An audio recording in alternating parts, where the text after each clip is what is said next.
Hello,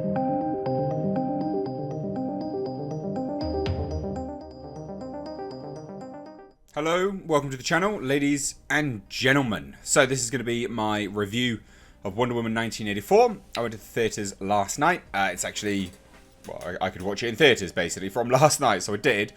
I took my chance before the UK goes back into lockdown, or my area goes back into lockdown. We'll talk non-spoilers first, then I'll give you a bit of a warning and we will touch on spoilers. Kind of have to a little bit with this one. So non-spoiler review, and this is going to be a bit rambly, right? Just forewarning, because there's a lot to cover here. It's quite a nuanced review, opinion on it all. It's not very clear-cut, and I don't think this review is probably not going to please anyone, because there's a lot wrong with it. And despite that, I still had an alright time. It's like McDonald's, ladies and gents. I know it's crap, but it's tasty. You know? That's, and so, before you all, just rag on that dislike button, just think about that last time you had a McChip, or whatever they call them, some fries, knowing full well that it's probably going to help raise your cholesterol. So, non-spoiler review. It is significantly lower quality than the original film. For quite a few reasons, actually. The effects were very wonky. And it's not actually the effects that you're thinking of. Because I bet you I say that and you're all probably thinking, it's got to be Cheetah, right? It's got to be her. She's the one that's, Barbara Minerva. She's the one that's going to look absolute garbage. She didn't look half as bad as she does in those stills, right? Those stills make her look atrocious. Absolutely atrocious. Now, whether they've tweaked it or it's just better emotion, I don't know. But it was better. It was much better.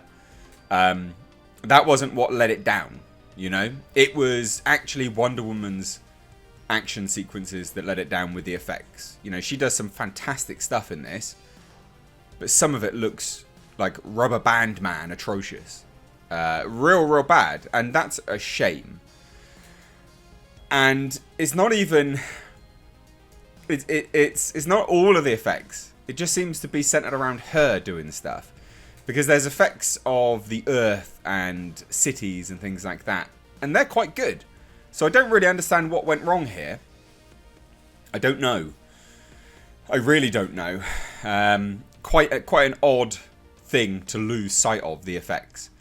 But then also tone. So the tone of this film is all over the place. Now, it is quite a soppy film. It is a bit of a love story. And it's stereotypical superhero movie. Outside of, dark and gritty, it's, save the day, conquer darkness and evil and lies and greed and, and it's quite soppy, but it's quite, the message, the core message is actually really, really decent. But tonally, it's all over the place. Because it's set in the 80s and they really go ham on, do you remember the 80s? This is the 80s, this is the 80s, oh, and this is the 80s. And I'm like, Jesus Christ, we get it. It's the 80s. Calm down. So I think that they were going for...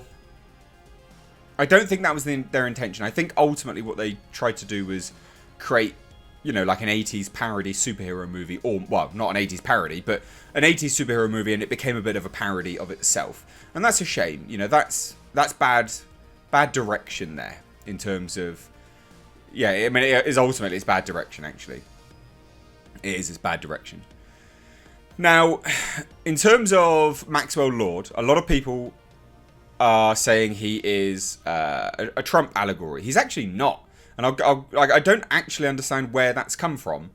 I'm really confused by that, actually, and I know there'll be a bunch of people going, "Well, no, absolutely it was."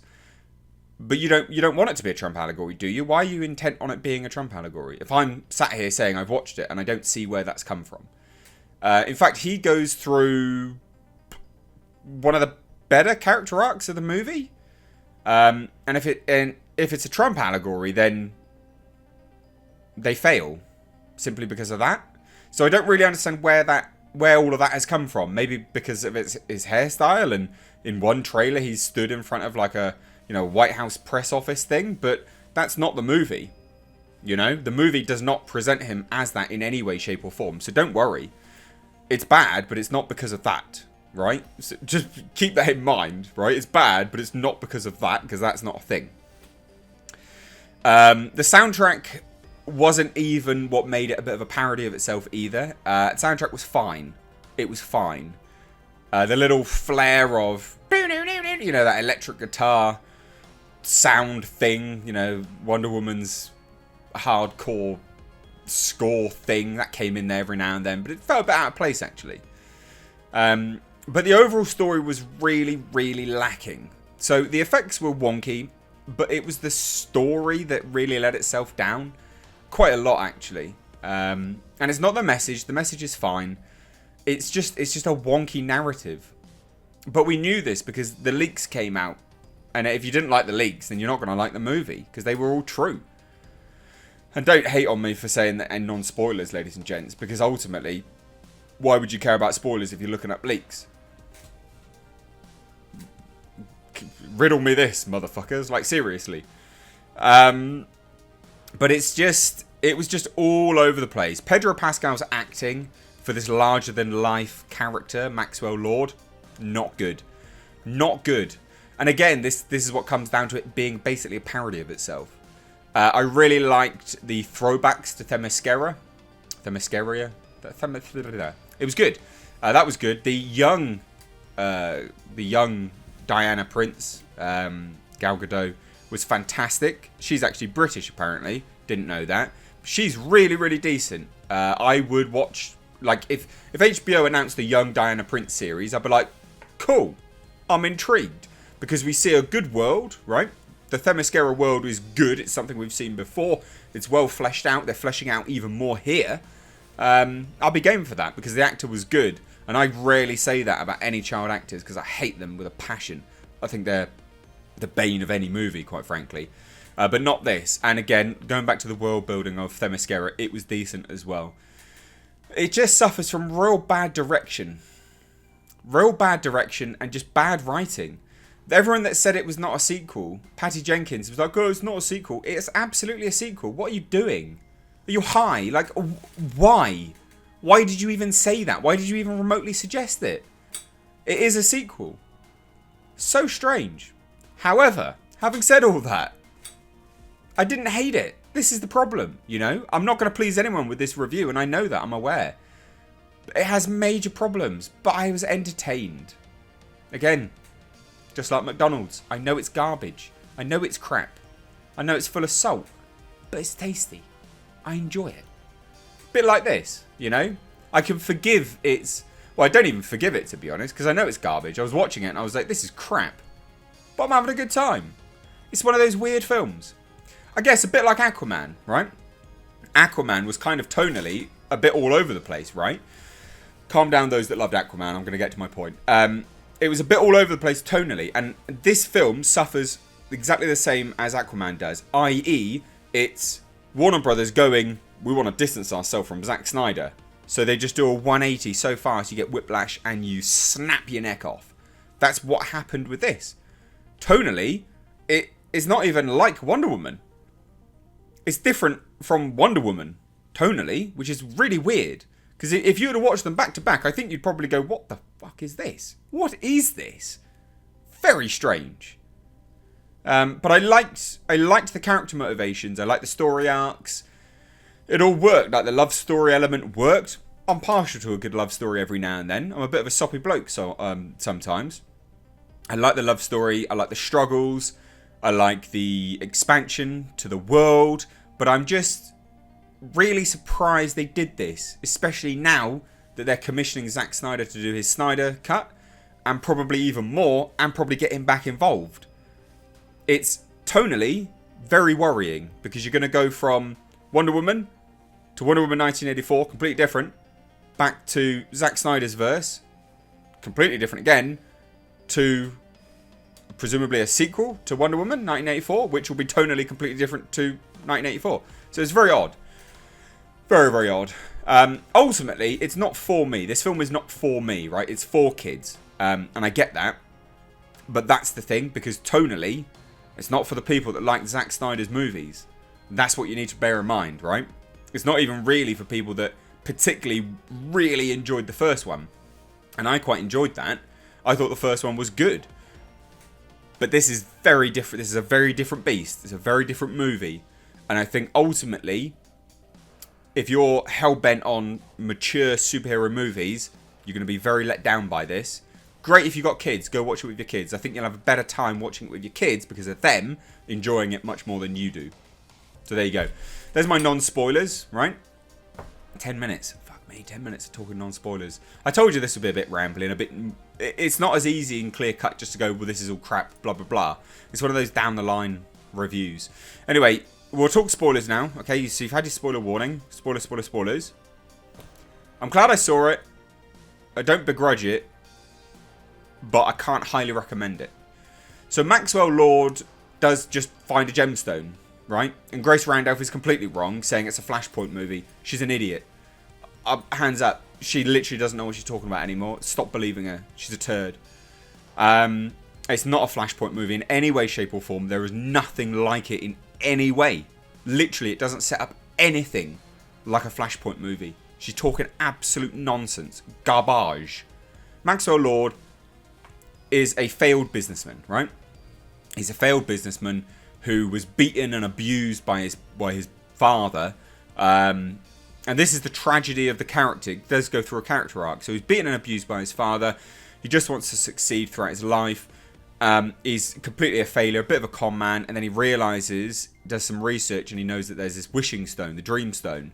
So you make your wish and it all comes to reality. But it's a bit of a monkey's paw. They literally reference the monkey's paw. And in that, because of that, any wish has a price. He wishes to be the stone.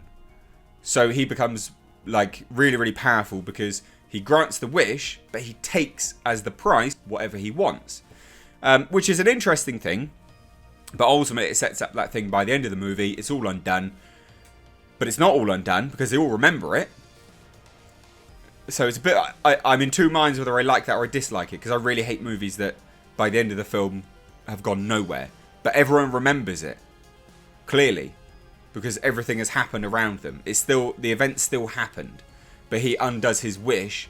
Which undoes the ramifications of everything else. So everything kind of stops from there. And it leads to everyone else denouncing their wishes. But everyone remembers it.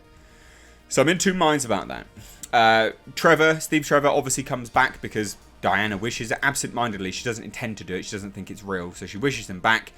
Interesting dynamic. He's in someone else's body, but she only sees him. For whatever reason, it's glossed over. Really not a big deal. Their dynamic was good. I like Chris Pine in this role. He's hit or miss in other roles, but I like him in this role. I think he's quite good. And Gal Gadot is smoking hot. Just unbelievably gorgeous. Seriously. And her acting in this has actually improved. Genuinely improved. Kristen Wiig was fine. Again, bit of a parody, right? She's the parody of a character going about a business. She's a parody. So, in two minds whether I like that as well. But again, as Cheetah, I get her character motivations, but it's hammed up. You know, she's a person that no one looks at, no one talks to. There are people like that out there in the world, and it is a bit tragic.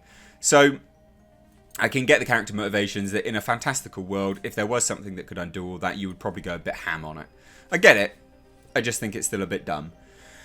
And we're not told whether she's not Cheetah at the end or not. I think she probably still is, in fairness. But we'll see. What else? That's kind of it, really, to be fair. Not a lot actually happens. It's just this megalomania of Max Lord becoming this all-powerful... He doesn't become the president. I don't understand where this Trump thing's come from. Is it because he's got a similar hairstyle? People in the 80s had that hairstyle. I don't get it. Like, it's dumb. You're massive projecting to think that that's Trump. Seriously. And by the end of the movie, you want to like him anyway, so I don't really understand why you'd say it's Trump. Like, that's dumb. But anyway, it all comes undone. There's some good foreshadowing, but real bad effects. Real bad effects. There is a invisible jet, which Diana Prince makes invisible. She says, my father hid the mascara. I'm trying to learn how to do this. And Steve goes, well, how did the last thing go? It was only a teacup and I've lost it. Quite funny. She makes the jet invisible. Like it suddenly goes off radars and everything like that as well. Fine, whatever. She can fly by the end of the movie. She can fly. And that was quite nice as well because she learns how to fly because of Steve Trevor. And I liked that. Again, the love story elements worked in this.